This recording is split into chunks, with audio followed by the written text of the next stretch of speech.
Anong gagawin pag may na-detect si GCash na ganito sa CP mo? Ang una po, punta ka sa settings ng cellphone. Tapos, mag-type ka dyan sa search bar ng install unknown apps. Yan. Install unknown apps. Click mo lang yung install unknown apps. Tapos, click mo yung naka-highlight na blue-green.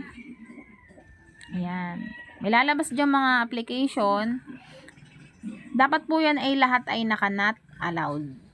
Pag may nakita ka dyang hindi naka-not allowed, click mo yung apps. Tapos, i-ano mo siya, i-not allowed mo siya.